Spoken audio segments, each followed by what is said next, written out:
Hi everyone, this is Denise with DRescapes, and me and my husband are just getting back from a weekend at an all-inclusive resort, and it made me think of a lot of things that have been going on in the news about the Dominican Republic. Last week or two, there's been several deaths in a couple of the all-inclusive resorts in Punta Cana.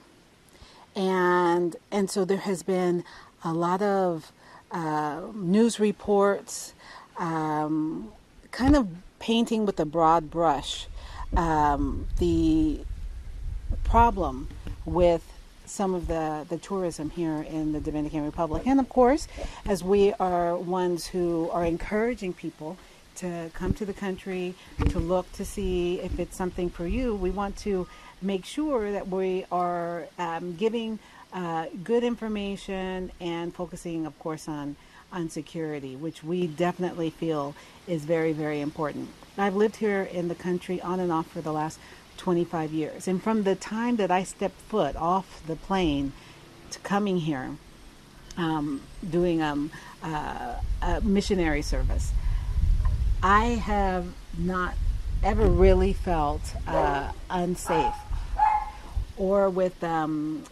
issues because of security. For example, I came here, I was single. Of course, now I'm married. I've lived all over the island, and of course I've lived the majority of the time here in the town of Cabrera. And I feel very safe. Being involved in the tourist business, many of you may not know, but I not only do we do, of course, real estate sales, relocation, helping people to see about residency and those kind of issues, but also I personally do rental management, condo management, event logistics, and that kind of stuff. And so a couple weeks ago, we had a big wedding here.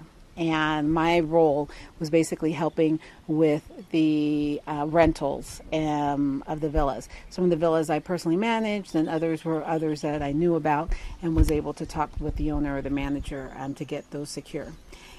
What's interesting is after the wedding, because it was so stressful, there was so much work that needed to be done, as you can imagine. After the wedding, we were at the beach. So on Sunday, we were at the beach, got a call from the wife of one of the guests saying that her husband had had some heart palpitations and now was sleeping, but that she was kind of nervous and thought that, he should see a doctor. But he didn't want to go to the doctor, and he probably was going to be a little bit upset that she had contacted me.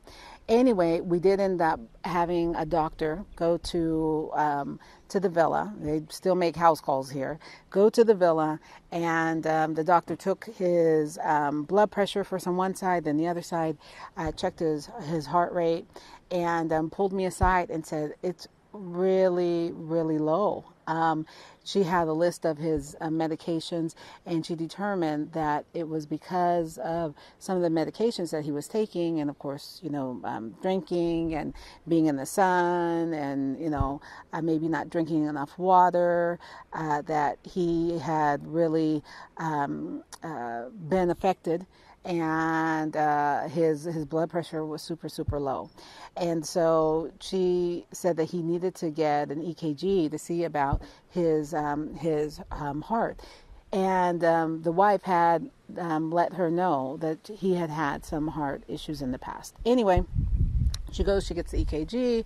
Another doctor is the one who administers it. They take the readings down. But in between this, while we were not in the house, going down and running an errand, the husband had stood up, and he was lightheaded, fainted, and then stopped breathing, and stopped breathing. And so they were able to resuscitate him, just the family, doing CPR. We get back up there. in the meantime, another doctor had come, administered the EKG, went back down with the results, contacted the cardiologist, and the cardiologist says, well, you have got to get him to the clinic to get proper care. But that he couldn't stand up. There wasn't enough blood pumping through his heart for him to be able to do really anything. So it was the doctor came back up and administered I think adrenaline or something every 15 minutes to try to get his blood pressure up, to try to get him to be able to get in a taxi or an ambulance to get down to the clinic. We get him. That works. The doctor actually picks him up, puts him in the taxi, takes him down to the clinic, and he was able to get proper care. He was stable, and we were able to get him to one of the more equipped and state-of-the-art hospitals in Santiago, which is called Holmes. So that was wonderful to get him there, but he wasn't out of the woods. He still had a lot of recuperating to do, and I think he's actually now back in the States and still improving, but still needing medical attention. The reason I told that long story basically is because I, as the villa manager, I didn't know his medical history. The owner wasn't aware of that. And then we didn't know what medications he was taking. We didn't know that was going to happen. And so those kinds of things do happen. Would I be held responsible? Would the owner be held responsible? Should he be held responsible? Those are questions, of course, that need to be asked if you're going to put yourself in those kind of situations. But with the tourism field, those are things that can happen. And so when any expats, any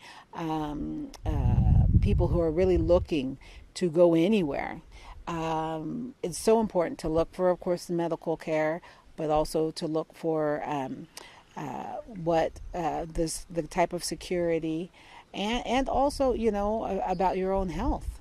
So those are things to keep in mind. But anyway, we hope that ones will do their research when they are coming to the country, and to really think about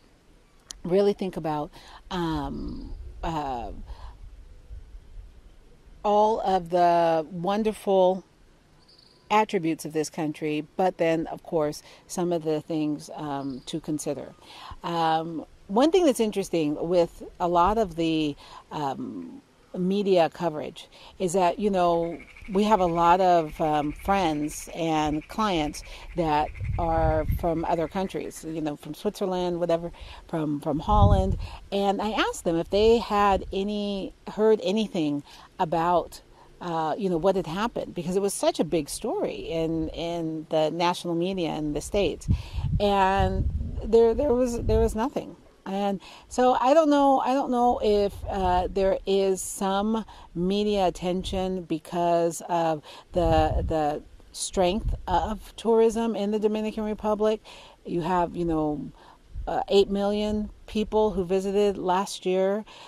Year after year, the tourism is increasing. The infrastructure is getting better and better, and it's such a vast country that it produces so much. It has so many natural resources, which a lot of the smaller Caribbean islands they lack that. They lack that diversity, and so anyway, so time will tell. I hope that people will do their own research, and I wanted to put my little grain of sand in this whole tourism question of visiting this beautiful country. So I hope to see you on the North Coast Discovery Tour, or send us an email if you have any questions, any opposing view. Would love to hear from you. DRescapes.com, our YouTube portal at DRescapes.